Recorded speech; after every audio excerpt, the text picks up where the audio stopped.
नमस्कार, स्वागत है आपका हमारे इस YouTube चैनल पर। मैं मनमोहन श्रीवास्तव आपका हार्दिक अभिनंदन करता हूं। दिल्ली विश्वविद्यालय के NC-वेब ने आज अपनी जो है वो चौथी कट ऑफ जारी कर दी और ये कट ऑफ आपके दाखिले की बहुत सी उम्मीदें भी जगाती हैं और थोड़ी सी निराश भी करती हैं। इन्हीं पर बात करने के लिए हम पहुंचे हैं NC-वेब के डायरेक्टर प्रोफेसर गीता भट्ट के पास और उनसे जानेंगे कि मैम कितने एडमिशन अब तक हो गए और अब क्या संभावनाएं हैं आगे इस कट ऑफ में दाखिले की। स्वागत है हमारे चैनल पर।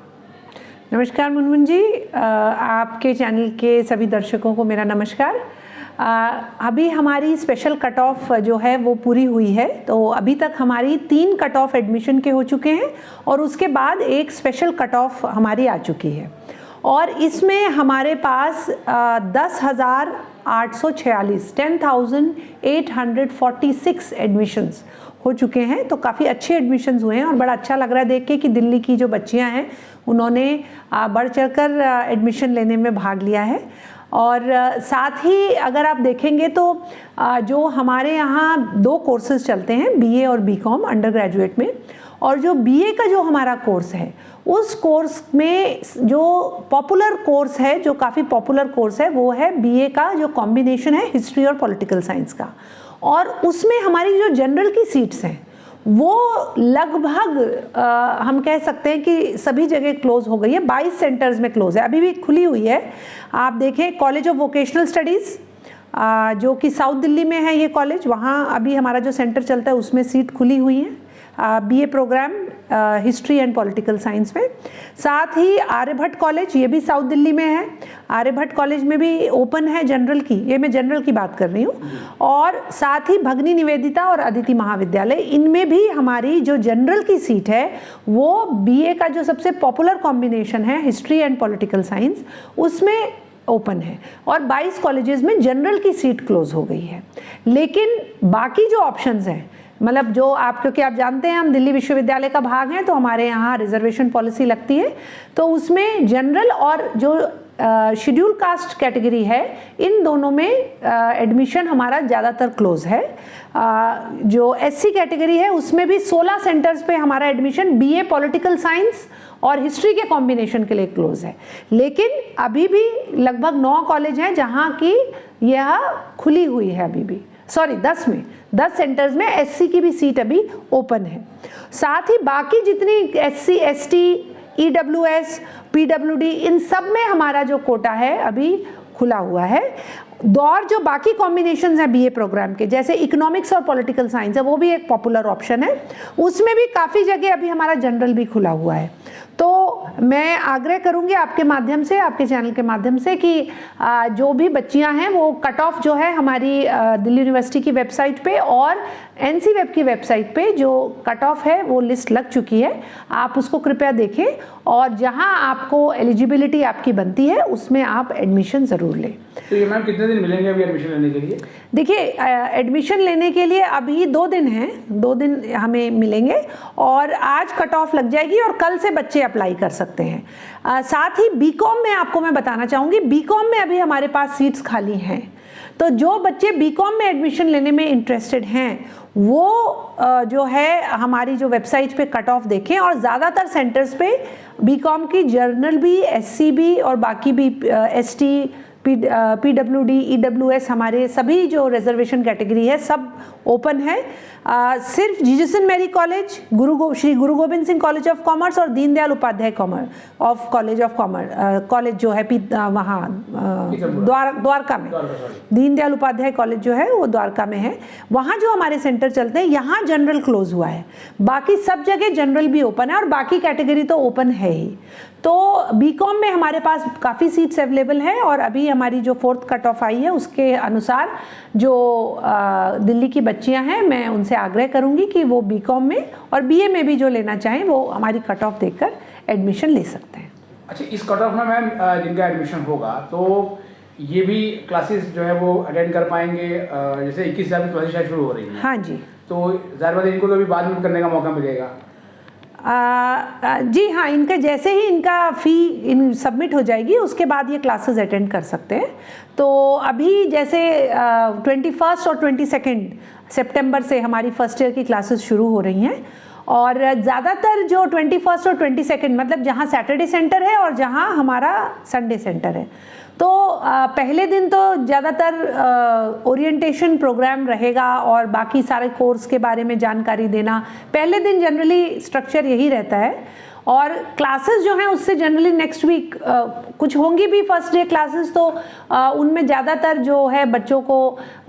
पूरे सिलेबस कंटेंट के बारे में क्या क्या कवर होगा ये सब जानकारी, एक जिसे कहते हैं हम एक ओवरऑल व्यू दिया जाता है कोर्स के बारे में। तो और ओरिएंटेशन प्रोग्राम होगा तो जिसमें बच्चों को बताया जाएगा कॉलेज के क्या क्या रिसोर्सेज उनके पास अवेलेबल हैं, ये सब बातें बताई जाएंगी। तो उसके बाद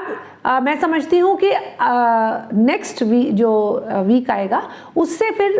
फुल फ्लेज्ड क्लासेस शुरू हो जाएंगी। एक आपने पिछले इंटरव्यू में चर्चा की थी मैम प्लेसमेंट की, तो क्या एनसीवेब की जो स्टूडेंट्स हैं उनको प्लेसमेंट सुविधा भी मिल रही है? देखिए, हमारा प्रयास रहता है कि हम अपनी बच्चियों के लिए इस तरह से हमारे पास जो भी जो लेजिटिमेट और जो जिनके क्रेडेंशियल्स वेरीफाइड हैं ऐसे जो एम्प्लॉयर्स हैं वो अगर हमारे पास आते हैं और हम कन्विंस होते हैं तो हम आगे ज़रूर ऐसे जो एजेंसीज़ हैं उनका नाम हम आगे सेंटर्स को फॉरवर्ड कर देते हैं और उन सेंटर्स के माध्यम से फिर बच्चों तक ये इन्फॉर्मेशन पहुंच जाती है और वो जो इंटरेस्टेड होते हैं, क्योंकि आप जानते हैं आजकल आपको जो भी आप आगे परस्यू करना चाहते हैं तो एक एप्लीकेशन ऑनलाइन माध्यम से भरनी होती है, तो वो बच्चे अपने भर सकते हैं और आगे उसमें इंटरव्यू देके सेलेक्ट कर सकते हैं। तो हमारे यहाँ कई इस तरह से अपॉर्चुनिटीज़ जो हैं जहाँ जहाँ मिलती हैं वहाँ हम देने का प्रयास करते हैं। जैसे अभी भी ICT एकेडमी के साथ एनसीवेब का जो है MOU है और उसकी एक हम जो है वर्कशॉप उनके स्किल के लिए हम अभी अक्टूबर में करने वाले हैं और उसके बाद उनके ICT एकेडमी के द्वारा ऑप्शन दिए जाएंगे उनके पोर्टल पे, जो बच्चे वो करेंगे वो उसमें फिल कर अपना इंटरव्यू देकर आगे जॉब ले सकते हैं। तो मतलब उनके पास बहुत, मैं ये कहती हूँ कि बहुत सारी संभावनाएं हैं, सिर्फ बच्चों को थोड़ा सा अपने आप को स्किल ट्रेन करना है और थोड़ा अपनी इच्छा शक्ति जागृत करनी है कि हम आगे बढ़कर इंटरव्यू दें और अपने लिए देखें कि हम क्या क्या स्किल्स लर्न करके जो है नौकरी ले सकते हैं। एक आपके सेंटर के कुछ गर्ल्स ने AI के किसी प्रोजेक्ट पे भी काम किया था मैम, किस सेंटर के थे बच्चे? जी हाँ, हमने एक अभी ये एक तरह से पायलट प्रोजेक्ट करने की कोशिश करी 1-2 सेंटर्स में, क्योंकि हमारे पास अभी आप जानते ही हैं कि भारत सरकार के द्वारा इस बात पे जोर दिया जा रहा है कि भारत के जो युवा हैं उनकी स्किल ट्रेनिंग होनी चाहिए ताकि उनकी जो एम्प्लॉयबिलिटी है, उनका जो रोजगार मिलने की संभावनाएं हैं वो और अच्छी हो सके। तो इसी को ध्यान में रखते हुए आजकल जो कई एजेंसीज हैं उनमें से एक एजेंसी हमारे पास आई है और उनके माध्यम से हमने ये एक हम कह सकते हैं कि एक एक्सपेरिमेंट करके देखना चाहा कि हमारी एनसीवेब की बच्चियाँ, क्योंकि हमारे यहाँ आप जानते ही हैं कि BA और BCom के कोर्स चलते हैं, तो इन बच्चियों को क्या ये अगर डेटा साइंस या आर्टिफिशियल इंटेलिजेंस या पाइथन जैसे कोर्सेज अगर इन्हें कराए जाएं तो इसमें बच्चियों का कितना इंटरेस्ट है और वो कितना सीख पाती हैं। तो इसके लिए हमने अपना जो दीनदयाल उपाध्याय सेंटर है हमारा, वहाँ पे ऐसे कोर्स को रन किया गया है और साथ ही जानकी देवी महाविद्यालय में भी ये ऐसे कोर्स को रन किया गया और मुझे बताते हुए बड़ा हर्ष हो रहा है कि हमारी जो बच्चियां हैं उन्होंने उसके बाद एक कोई कार्यक्रम हुआ था आर्टिफिशियल इंटेलिजेंस एंड वुमेन के ऊपर कॉन्स्टिट्यूशन क्लब में, और वहाँ हमारी बच्चियों ने जिन्होंने सीखा उन्होंने एक प्रोजेक्ट वेदर फोरकास्टिंग के ऊपर एक प्रोजेक्ट बनाया। हमारी नॉन कॉलेजिएट की बच्चियों ने ऐसे ही कुछ वुमेन सेफ्टी को लेकर एक प्रोजेक्ट आर्टिफिशियल इंटेलिजेंस यूज़ करके उसे बच्चों ने बनाया और बहुत अच्छा है, क्योंकि ये बच्चे नॉन साइंस वाले बच्चे हैं। लेकिन मैं ये ज़रूर कहना चाहूँगी कि जो डेटा साइंस आर्टिफिशियल इंटेलिजेंस से जुड़ी हुई चीज़ें हैं उनमें आपका अगर लॉजिक अच्छा हो तो अगर आप नॉन साइंस बैकग्राउंड से भी आते हैं तो आप बहुत अच्छा कर सकते हैं। तो बड़ा अच्छा लगा कि हमारी बच्चियों ने इस तरह के प्रोजेक्ट्स बनाए और एक बैच ने वहाँ पाइथन लैंग्वेज भी सीखी है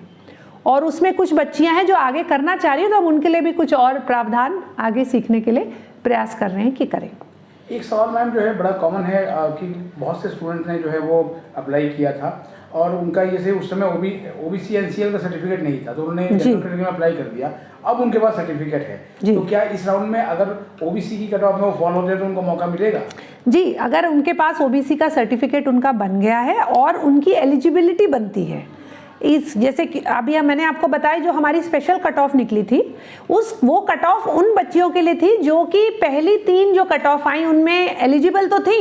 लेकिन किसी कारणवश एडमिशन नहीं ले पाई। तो उनमें ऐसी बच्चियां भी थी जिनके पास जैसे ओबीसी का उदाहरण के लिए सर्टिफिकेट नहीं था, लेकिन इन बिटवीन उन्होंने अपना सर्टिफिकेट बना लिया, तो स्पेशल कट ऑफ में उनके पास ऑप्शन था, उन्होंने अप्लाई करके भर लिया। ऐसे ही अब 4th कट ऑफ हमारी आई है, उसके बाद 5th कट ऑफ भी आएगी, उसमें जिन बच्चियों ने अपना सर्टिफिकेट बना लिया है और उनकी एलिजिबिलिटी बनती है एडमिशन की, तो वो एडमिशन बिल्कुल ले सकते हैं। चलते चलते मैम क्या संदेश देंगे आपको उनको जिनके 4th कट ऑफ से कट ऑफ मैच कर रही है?